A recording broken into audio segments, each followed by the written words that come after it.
ایک علاقے میں ایک بابا جی کا انتقال ہو گیا۔ جنازہ تیار ہوا اور جب اٹھ کر قبرستان جانے لگے تو ایک آدمی آگے آیا اور چارپائی کا ایک پاؤں پکڑ کر بولا، مرنے والے نے میرے 15 لاکھ روپے دینے ہیں۔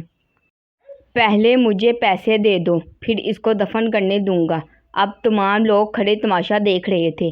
بیٹوں نے کہا، مرنے والے نے ہمیں کوئی ایسی بات نہیں بتائی، اس لیے ہم پیسے نہیں دے سکتے۔ مرنے والے کے بھائیوں نے کہا، جب بیٹے ذمہ دار نہیں تو ہم کیوں دیں؟ اب سارے کھڑے ہیں اور اس نے چارپائی پکڑی ہوئی ہے۔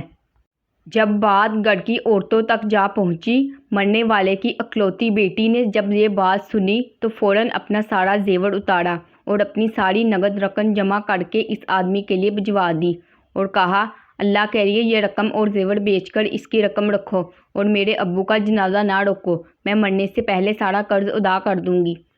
باقی رقم کا جلد بندوبست کروں گی۔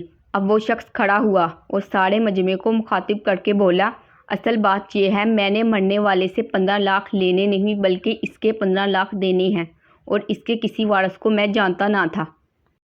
تو میں نے یہ کھیل کھیلا۔ اب مجھے پتہ چل چکا ہے، اس کی وارث ایک بیٹی ہے اور اس کا کوئی بیٹا اور بھائی نہیں۔ اب بھائی منہ اٹھا کر اسے دیکھ رہے ہیں اور بیٹے بھی۔